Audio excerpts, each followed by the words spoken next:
Hello good morning दोस्तों। आज हम बीपीएससी मेंस 69वीं का हिस्ट्री क्वेश्चन विथ आंसर देखने जा रहे हैं, जो कि क्लास 3 होगा। और ये क्लास 3 में फर्स्ट सेकंड थर्ड ये तीनों मिलाकर 69वीं BPSC mains history question with answer complete हो चुका है। और अब से जो क्लास स्टार्ट होगा तो 68वीं mains history question with answer कराएंगे, तो 2 पार्ट में ही कराएंगे, क्लास 1 क्लास 2।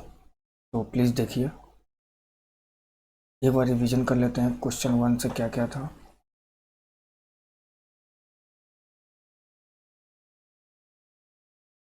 जैसे क्लास 1 में पढ़ाया गया था क्वेश्चन फर्स्ट का, जैसे क भारतीय प्रसिद्ध अधिनियम 1892, ख संथाल विद्रोह।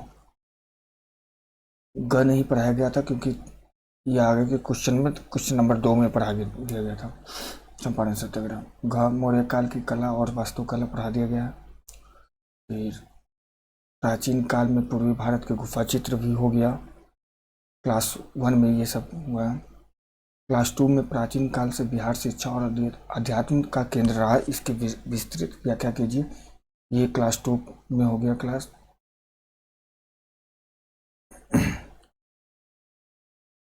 चंपारण नील आंदोलन का मूल्यांकन कीजिए तथा भारतीय स्वतंत्रता संघर्ष पर इसके प्रभाव का वर्णन कीजिए। ये भी क्लास 2 में हो गया। चलिए, तो अब आज हम क्लास 3 का देखते हैं क्वेश्चन। क्लास 3 में क्वेश्चन है, भारतीय राष्ट्रीय कांग्रेस आंदोलन के उदारवादी चरण के योगदान का आलोचनात्मक परीक्षण कीजिए। ये क्वेश्चन नंबर 3 का ए है, जिसमें 38 नंबर का क्वेश्चन दिया गया था। 1500 से 200 शब्दों में ये क्वेश्चन का आंसर है।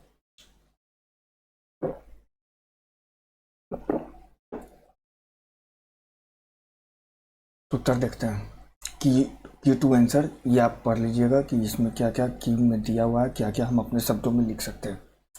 तो क्वेश्चन 3 का ए का आंसर देखते हैं। भारतीय राष्ट्रीय कांग्रेस के प्रारंभिक चरण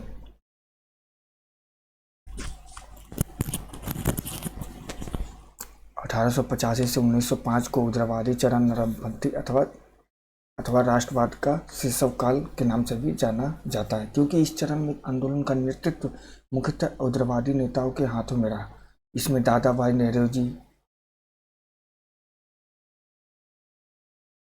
नेरोजी, फिरोज शाह मेहता, जिनसा वाचा, डब्ल्यू.सी. बनर्जी, एस.एन. बनर्जी, रास बिहारी घोष, आर.सी. दत्त, बदरुद्दीन तैयबजी, गोपाल कृष्ण गोखले, पी.आर. नायडू, आनंद चालू एवं पंडित मदन मोहन मालवीय इत्यादि प्रमुख नेता थे। ये नेता उग्रवादी नीतियों एवं अहिंसक विरोध प्रदर्शन करने में विश्वास रखते थे। ज्ञातव्य है कि ये ब्रिटिश शासन को विस्थापित करने के बजाय इसमें सुधार लाने में विश्वास रखते थे। उग्रवादी नेतृत्व को विश्वास था कि वे संवैधानिक मार्ग को अपनाकर अपनी बातों को सभाओं, याचिकाओं, प्रस्तावों, प्रार्थना पत्रों के आदि के जरिए ब्रिटिश सरकार एवं संसद को सामने रखना अधिक प्रभावकारी सिद्ध होगा। उग्रवादियों का मानना था कि पूर्ण राजनीतिक स्वतंत्रता धीरे धीरे आएगी और अंतोगतवा भारत को भी अन्य उपनिवेशों की तरह ही स्वशासन का अधिकार मिलेगा। इसलिए इन उग्रवादियों ने क्रमबद्ध संवैधानिक सुधारों, प्रशासनिक सुधार और राजनीतिक अधिकारों की मांग की। उग्रवादियों द्वारा दी गई मांगों का प्रभाव 1892 में भारत प्रसिद्ध अधिनियम के रूप में परिलक्षित होता है। इसके अंतर्गत केंद्रीय और प्रांतीय विधायी परिषदों में सदस्यों की संख्या में वृद्धि की गई। उग्रवादियों के राजनीतिक कार्य की दिशाएं। उग्रवादियों के राजनीतिक कार्य की 2 दिशाएं। पहला, भारत की जनता में राजनीतिक चेतना तथा राष्ट्रीय भावना जगाने हेतु शक्तिशाली जनमत तैयार करना तथा जनता को राजनीतिक प्रश्नों से शिक्षित कर एकताबद्ध रखना। राष्ट्रीय कांग्रेस के प्रस्ताव और प्रार्थना पत्र भी मूल रूप से इसी लक्ष्य द्वारा निर्देशित थे। दूसरा, वे आरंभिक राष्ट्रवादी ब्रिटिश सरकार तथा ब्रिटिश जनमत को प्रभावित करना चाहते थे, ताकि जिस प्रकार के सुधार राष्ट्रवादियों ने सुझाए थे उनको लागू किया जा सके। नरमपंथी राष्ट्रवादियों का विचार था कि ब्रिटिश जनता और संसद भारत के साथ न्याय करने के लिए इच्छुक तो थी, पर उन्हें यहाँ की वास्तविक स्थिति की जानकारी नहीं थी। इसलिए वे भारतीय जनमत को शिक्षित करने के साथ साथ नरमपंथी राष्ट्रवादी नेता ब्रिटिश जनमत को भी शिक्षित करने के प्रयास कर रहे थे। इस उद्देश्य को इस उद्देश्य को प्रभावित करने के लिए उन्होंने ब्रिटेन में जमकर प्रचार कार्य किया। भारतीय पक्ष को अंग्रेजों के समक्ष रखने के लिए प्रमुख भारतीयों के दल को ब्रिटेन भेजा गया। इसी उद्देश्य से 1889 में भारतीय राष्ट्रीय कांग्रेस की एक ब्रिटिश समिति बनाई गई। अपने प्रचार कार्य हेतु इस समिति ने 1899 में लंदन में इंडिया नामक पत्रिका का भी प्रकाशन शुरू किया। अपने उद्देश्य को प्राप्ति के लिए दादा भाई नौरोजी ने अपने जीवन और आय का विशाल हिस्सा इंग्लैंड में रहकर वहां की जनता में भारत की मांग का प्रचार करने में जोग दिया। नौरोजी यह भी निर्णय लिया कि इंडियन नेशनल कांग्रेस का अधिवेशन 1892 में लंदन में किया जाए, पर 1891 में लंदन में आम चुनाव होने की घोषणा की गई, इसलिए मामला स्थगित कर दिया गया। 1857 की क्रांति की विफलता अथवा उसके अंजाम से सबक लेते हुए उग्रवादियों का मानना था कि ब्रिटेन से भारत का संपर्क होना भारतीयों के हित में है तथा अभी ब्रिटिश शासन को प्रत्यक्ष रूप से चुनौती देने का यथोचित समय नहीं आया, इसलिए बेहतर होगा कि उपनिवेशी शासन को भारतीय शासन में प्रवृत्ति करने का प्रयास किया जाए।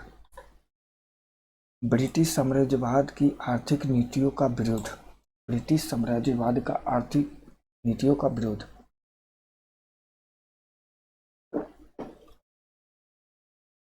ब्रिटिश साम्राज्यवाद की आर्थिक नीतियों की आलोचना अनेक उदारवादी नेताओं यथा दादा भाई नौरोजी, आरसी दत्त, दिनसा वाचा एवं कुछ अन्य ने ब्रिटिश शासन की शोषण मूलक आर्थिक नीतियों का अनावरण किया तथा उसके द्वारा भारत में किए जा रहे आर्थिक शोषण के लिए निकास सिद्धांत का प्रतिपादन किया। उन्होंने स्पष्ट किया कि ब्रिटिश साम्राज्य की नीतियों का परिणाम भारत को निर्धन बनाना है। इनके अनुसार सोची समझी राजनीति के तहत जिस प्रकार भारतीय कच्चे माल एवं संसाधनों का निर्यात किया जाता था तथा ब्रिटेन में निर्मित माल को भारतीय बाजार में खपाया जाता था, वो भारत की खुली लूट है। इस प्रकार इन उग्रवादियों ने अपने प्रयासों से एक ऐसा सशक्त भारतीय जनमत तैयार किया जिसका मानना था कि भारत की गरीबी एवं आर्थिक पिछड़ेपन का कारण यही उपनिवेशी शासन है। उन्होंने यह भी बताया कि भारत में तटस्थ अंग्रेज अधिकारी एवं कर्मचारी वेतन एवं अन्य उपहारों के रूप में भारतीय धन का एक काफी बड़ा हिस्सा ब्रिटेन भेजते हैं, जिससे भारतीय धन का तेजी से इंग्लैंड की ओर प्रवाह हो रहा था। भारतीय राष्ट्रीय आंदोलन में उग्रवादियों का योगदान। भारतीय राष्ट्रीय आंदोलन में उग्रवादियों का योगदान। पहला, ब्रिटिश साम्राज्यवाद की आर्थिक नीतियों की आलोचना कर एक सशक्त भारतीय जनमत तैयार किया जिसका मानना था कि भारत की गरीबी एवं आर्थिक पिछड़ेपन का कारण यही उपनिवेशी शासन है। दूसरा, भारतीय उद्योग को बढ़ावा देने के लिए स्वदेशी वस्तुओं का प्रयोग एवं विदेशी वस्तुओं के बहिष्कार का नारा बुलंद किया। तीसरा, उग्रवादियों ने भू राजस्व में कमी करने, नमक कर का उन्मूलन करने, बागान श्रमिकों की दशा सुधारने एवं सैन्य खर्च की कटौती करने की मांग की। 4, प्रारंभिक राष्ट्रवादियों ने लोकतांत्रिक स्वशासन हेतु लंबी कार्य योजना बनाई। इनकी संवैधानिक सुधारों की मांगों के प्रयास को सफलता तब मिली जब ब्रिटिश सरकार ने 1892 में भारतीय परिषद अधिनियम का गठन किया, जो कि हम 1892 भारतीय परिषद अधिनियम को पढ़ चुके हैं। क्वेश्चन फर्स्ट का ए है। इस प्रकार राष्ट्रवादियों ने साम्राज्यवादी सरकार का वास्तविक मंशा को उजागर किया तथा स्वशासन के क्षेत्र में महत्वपूर्ण उपलब्धियां हासिल की। उन्होंने देश के लोगों में राजनीतिक एवं आर्थिक चेतना जगाने का कार्य किया। राष्ट्रवादियों के इन कार्यों से भारतीयों में साम्राज्यवाद विरोधी भावना का प्रसार हुआ, जिसका प्रतिफल 1905 के बाद के उग्रपंथियों अथवा गरम दलवादियों के आंदोलन में प्रस्फुटित हुआ। उग्रवादियों का मूल्यांकन। यदि हम उग्रवादियों के कार्यों का आलोचनात्मक मूल्यांकन करें तो ऊपरी तौर पर देखने में लगता है कि वह अधिक उपलब्धियां प्राप्त कर पाने में असफल रहे। क्वेश्चन में क्या दिया गया था? भारतीय राष्ट्रीय कांग्रेस के आंदोलन के उग्रवादी चरण के योगदान का आलोचनात्मक परीक्षण कीजिए। उग्रवादी चरण का आलोचनात्मक परीक्षण कीजिए। तो उग्रवादियों का मूल्यांकन। यदि हम उग्रवादियों के कार्यों का आलोचनात्मक मूल्यांकन करें तो ऊपरी तौर पर देखने में लगता है कि वह अधिक उपलब्धियां प्राप्त कर पाने में असफल है। उन्हें बहुत कम सुधार लागू करवाने में सफलता प्राप्त हो पाई। ब्रिटिश भारतीय सरकार ने ज़्यादातर इनकी बड़ी मांगों को लटकाए रखी। उदारवादी तत्कालीन कांग्रेसियों और सामान्यतः जनता के बीच बहुत अधिक समझबूझ स्थापित करने अर्थात जनसामान्य को कांग्रेस के साथ जोड़ने में असफल रहे। उग्रवादियों के राजनीतिक कार्य अधिक उत्साहवर्धक नहीं थे। वे शासन व्यवस्था में अधिक सुधार प्राप्त करवाने में असफल रहे तथा आवेदनों और प्रार्थनाओं के माध्यम से अपनी मांगें प्रस्तुत करते रहे। इसलिए इनके कार्यों को राजनीतिक भिक्षावृत्ति तक कहा गया। तथापि नरमपंथियों की राष्ट्रवादी मंशा पर सवाल नहीं उठाया जा सकता। उन्होंने अपनी नरम नीति के माध्यम से राष्ट्रीय आंदोलन को एक मजबूत आधार अवश्य प्रदान किया और उनके अनेक उपयोगी कार्य करने में भी सफलता प्राप्त की। उग्रवादियों ने डटकर राजनीतिक मांगों का प्रचार प्रसार किया, जिससे वो शिक्षित भारतीयों को प्रभावित करने में तथा राष्ट्रीय चेतना को गति प्रदान करने में सफल सिद्ध हुए।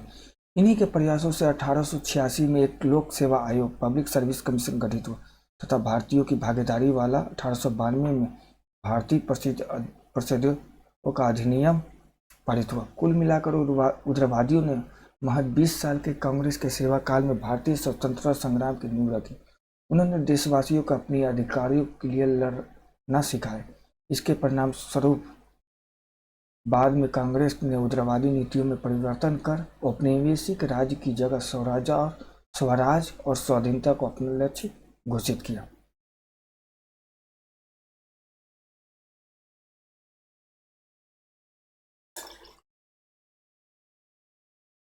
क्वेश्चन नंबर 3 का बी देखते हैं। यह अथवा में है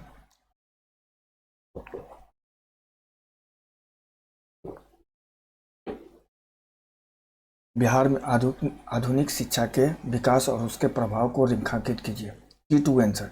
भूमिका के बाद बिहार में आधुनिक शिक्षा के विकास के लिए ब्रिटिश सरकार एवं भारतीय बुद्धिजीवी नेताओं द्वारा नवीन शैक्षणिक संस्थाओं की स्थापना उनके प्रसार के लिए किए गए प्रयासों का उल्लेख करें। नवीन शैक्षणिक संस्थाओं की स्थापना का औचित्य अनुचित्य के साथ उत्तरदायी परिस्थितियों का समालोचनात्मक मूल्यांकन करें।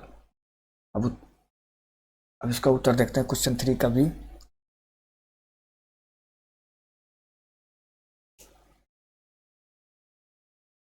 क्वेश्चन 3 का भी। प्राचीन काल से ही बिहार शिक्षा का महत्वपूर्ण केंद्र है। उस समय बिहार स्थित नालंदा, विक्रमशिला, उदयपुर विश्वविद्यालय अपने ही देश नहीं विश्व के प्रमुख शिक्षण केंद्रों में एक माने जाते थे। परंतु इन केंद्रों पर शिक्षण प्रशिक्षण के कार्य ज्यादातर पारंपरिक वेदशास्त्र, धर्म ज्ञान, दर्शन पर आधारित संस्कृत और पाली भाषा में होता था। इसके बाद मध्यकाल में पटना, भागलपुर, बिहार शरीफ शिक्षा के मुख्य केंद्र बन गए। इन केंद्रों में शिक्षा दीक्षा संस्कृत और फारसी में होती रही। फिर अंग्रेजों के आधिपत्य के बाद देश के साथ साथ बिहार में भी आधुनिक शिक्षा का प्रसार चार्टर अधिनियम 1813 में 1 लाख रुपए प्रतिवर्ष शिक्षा पर खर्च करने के प्रावधान के साथ शुरू हुआ। परंतु देश में वास्तविक रूप से आधुनिक शिक्षा का आरंभ का दौर 1835 ईस्वी से माना जाता है। उस समय देश के साथ ही बिहार में भी आधुनिक शिक्षा का दौर आरंभ हुआ। लॉर्ड मैकाले की शिक्षा नीति के तहत अंग्रेजी शिक्षा के विकास पर जोर दिया गया। साथ ही यह घोषणा की गई कि अंग्रेजी शिक्षा प्रदान करने वाले शिक्षण संस्थानों को विशेष वित्तीय सुविधा उपलब्ध कराई जाएगी। अंग्रेजी शिक्षा को बढ़ावा देने के लिए बिहार के अनेक बुद्धिजीवियों और जमींदार सामंतों ने इसका समर्थन किया। टेकारी के महाराजा मित्रजीत सिंह, दरभंगा के महाराजा रुद्र सिंह आदि ने अंग्रेजी शिक्षा को लोकप्रिय बनाने के लिए उदारतापूर्वक आर्थिक सहायता प्रदान की। आधुनिक शिक्षण संस्थानों की स्थापना और विकास। भारत के governor general Lord William Bentinck ने बिहार में पाश्चात्य शिक्षा को बढ़ावा देने के लिए अनेक सरकारी प्रयास किए हैं। 1835 ईस्वी में अंग्रेजी शिक्षा के लिए पूर्णिया में, 1838 में बिहार शरीफ तथा 1840 में भागलपुर में अंग्रेजी विद्यालयों की स्थापना की गई। भागलपुर में सैनिकों के बच्चों के लिए शिक्षा हेतु भागलपुर हिल स्कूल की स्थापना की गई। मैकाले की शिक्षा नीति के ही तहत आरा और छपरा में जिला स्कूल खोले गए।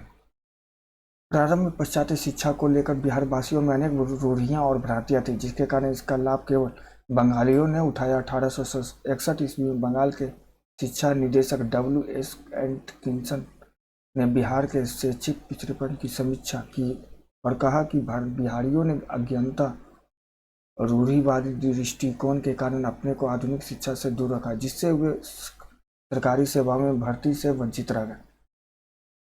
प्रारंभ में पाश्चात्य शिक्षा में बिहार के पिछड़ेपन का एक प्रमुख कारण बिहार का बंगाल से होना भी था, क्योंकि उस समय सीमित शिक्षा नीति भी, जिसके कारण केवल मुख्य केंद्रीय शिक्षा के केंद्र में आ सके। जैसे यदि हम 1854 के चार्ल्स वुड डिस्पैच की बात करें तो उसके अंतर्गत 3 विश्वविद्यालय बम्बई, कलकत्ता एवं मद्रास में ही स्थापित किए गए। यही कारण है कि बिहार में शिक्षा के प्रसार में बंगालियों का विशेष योगदान भी रहा। 1866 ईस्वी में बिहार में बंगालियों ने एक आधुनिक विद्यालय की स्थापना की।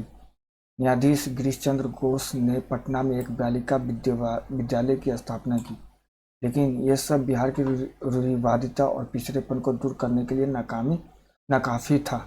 लेकिन कुछ बुद्धिजीवियों द्वारा जागरूकता के प्रयास से लोगों की भ्रांतियां धीरे धीरे दूर होने लगी। इंजीनियर की पढ़ाई से संबंधित 1874 में पटना में एक सर्व विद्यालय की स्थापना की गई, जिसे आगे चलकर बिहार कॉलेज ऑफ इंजीनियरिंग के नाम से भी जाना गया। बाद में 2004 में भारत सरकार द्वारा इसे national institute of technology NIT का दर्जा दिया गया। 1896 ईस्वी तक बिहार में मेडिकल एवं इंजीनियर की पढ़ाई का कोई संस्थान नहीं था और कलकत्ता के मेडिकल और इंजीनियरिंग कॉलेज में बिहार के छात्रों को स्कॉलरशिप नहीं मिलता था। दूसरी तरफ बिहार में अच्छे शिक्षण संस्थानों के अभाव के बावजूद शिक्षा और सरकारी नौकरियों में बहाली के मामलों में बिहारी लोगों से बहुत ही भेदभाव किया जाता था। वकालत और डॉक्टरी जैसे पेशों पर बंगालियों का ही कब्जा था। इस तरह के बर्ताव से तंग आकर महेश नारायण, अनुग्रह नारायण सिंह, नंद किशोर लाल, राय बहादुर, कृष्ण शाह, गुरु प्रसाद सिंह, सच्चिदानंद सिन्हा, मोहम्मद फखरुद्दीन अली इमाम, मजरूल हक और हसन इमाम जैसे प्रगतिवादी नेता बिहार को बंगाल से अलग करने के काम में जुट गए। 1912 में ईस्वी तक बिहार प्रांत का बंगाल का हिस्सा था।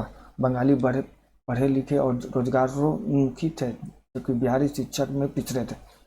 इसका मूल कारण था बिहार और बंगाल के भौगोलिक पृष्ठभूमि को अलग अलग होना, देश की राजधानी कलकत्ता में होना और ब्रिटिश हुकूमत का संचालन केंद्र भी वहीं होना आदि। 14 अक्टूबर 1917 को पटना विश्वविद्यालय की स्थापना से बिहार में उच्च शिक्षा का मार्ग प्रशस्त हुआ।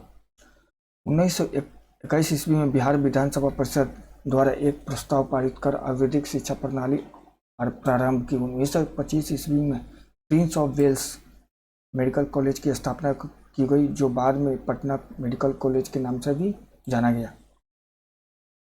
1925 में पटना मेडिकल कॉलेज का नाम था। 1925 में Prince of Wales medical college की स्थापना की, जो कि बाद में इसको पटना मेडिकल कॉलेज नाम दिया गया। बिहार में विज्ञान की पढ़ाई को बढ़ावा देने के उद्देश्य से पटना कॉलेज से पृथक कर 1927 में पटना साइंस कॉलेज की स्थापना की, जिसका उद्घाटन 15 नवंबर 1928 को तत्कालीन वायसराय लॉर्ड इरविन ने किया। आधुनिक शिक्षा को गति देने हेतु बिहार में 1938 में बेसिक एजुकेशन बोर्ड की स्थापना की गई। 1940 के दशक में दरभंगा मेडिकल कॉलेज की स्थापना की गई। प्रारंभ में पाश्चात्य शिक्षा का प्रसार बिहार में बहुत ही धीमी गति से हुआ। बिहार के लोग अपने रूढ़िवादी विचार के कारण इसका विरोध करते रहे, जिससे बिहार शिक्षा के मामले में लगातार पिछड़ता रहा। कुछ समय बीतने के बाद इस मिशन में बिहार के बुद्धिजीवियों के उत्साहपूर्वक जुड़ने के साथ धीरे धीरे इसका विस्तार होना शुरू हो गया। 1912 में पृथक बिहार प्रांत के गठन के बाद आधुनिक शिक्षा ने गति पकड़ी, जो तकनीकी शिक्षा, मेडिकल शिक्षा, रिसर्च आदि क्षेत्रों के माध्यम से आज भी अनवरत जारी है। बिहार में आधुनिक शिक्षा के विकास का प्रभाव। सामाजिक परिवर्तन। आधुनिक शिक्षा की शुरुआत ने बिहार में एक महत्वपूर्ण सामाजिक परिवर्तन लाया। इसने अधिक प्रगतिशाली और समावेशी समाज को बढ़ावा देते हुए पारंपरिक मानदंडों, रूढ़िवादी प्रथाओं को चुनौती दी। हाशिए पर रहने वाले समूहों का सशक्तिकरण। आधुनिक शिक्षा हाशिए पर रहने वाले समूहों के सशक्तिकरण के लिए कारगर उपकरण बन गई। खासकर महिला और वंचित जातियों का साथ मिला। लिंग बाधाएं तोड़कर लड़कियों के लिए स्कूल और कॉलेजों की स्थापना की पहल की गई। बौद्धिक केंद्रों का निर्माण। पटना कॉलेज और पटना विश्वविद्यालय जैसे शैक्षणिक संस्थानों की स्थापना हुई। सीखने और अनुसंधान की संस्कृति को बढ़ावा देने के लिए बौद्धिक केंद्र बनाया गया। आर्थिक विकास। कृषि की स्थापना सहित वैज्ञानिक और तकनीकी शिक्षा पर ध्यान दिया गया। पूसा कृषि और विश्वविद्यालय और इंजीनियरिंग कॉलेज ने आर्थिक विकास में योगदान दिया। इससे एक कुशल और विकसित तकनीक का उदय हुआ। कृषि, इंजीनियरिंग और चिकित्सा जैसे क्षेत्रों को बढ़ावा मिला। सांस्कृतिक पुनर्जागरण। आधुनिक शिक्षा ने बिहार में सांस्कृतिक पुनर्जागरण की अलख जगाने में महत्वपूर्ण भूमिका निभाई। विविध विषयों, भाषाओं और विचारों ने लोगों के दृष्टिकोण को व्यापक बनाया, जिससे सांस्कृतिक परिदृश्य समृद्ध हुआ। राजनीतिक जागरूकता। शिक्षा राजनीतिक जागरूकता एवं भागीदारी के लिए उत्प्रेरक बन गई। शिक्षित जनता में शासन में सक्रिय भागीदारी के लिए होड़ लग गई। राष्ट्रीय एकता। आधुनिक शिक्षा के प्रसार ने क्षेत्रीय विभाजन को तोड़कर राष्ट्रीय एकीकरण में योगदान दिया। सामाजिक बंदिशें तोड़कर छात्रों ने एकता की भावना को बढ़ावा दिया। निसंदेह आधुनिक शिक्षा का प्रसार राज्य के सभी भागों में धीरे धीरे संभव हुआ। इससे बिहार के लोगों में धीरे धीरे ही सही पर सामाजिक और राजनीतिक जागरूकता का विस्तार हुआ। आधुनिक पाश्चात्य शिक्षा के विस्तार के कारण पृथक बिहार राज्य के निर्माण में आंदोलन का सूत्रपात हुआ और तत्पश्चात बिहार राज्य के गठन के उपरांत बिहार वासियों की सामाजिक, आर्थिक, राजनीतिक और शैक्षिक स्थिति में बदलाव आ सका। की टू रिमेम्बर। बिहार में प्राचीन शिक्षा के केंद्र को याद करना है। चार्टर अधिनियम 1813, चार्टर अधिनियम 1835, लॉर्ड मैकाले की शिक्षा नीति। बिहार में आरंभिक पाश्चात्य शिक्षा का प्रसार। बिहार में पाश्चात्य शिक्षा के प्रसार में बंगालियों का योगदान। बिहार में साइंस, तकनीकी शिक्षा, मेडिकल शिक्षा तथा रिसर्च संस्थानों की स्थापना करना। ये सब की में याद करना। ठीक है, थैंक यू। आप लोग इस चैनल को सब्सक्राइब कर लीजिए और लाइक फॉरवर्ड करिए, ज़्यादा से ज़्यादा शेयर करिए। और कल हम क्लास 68वीं का question with answer history mains का देखेंगे। ठीक है, थैंक यू।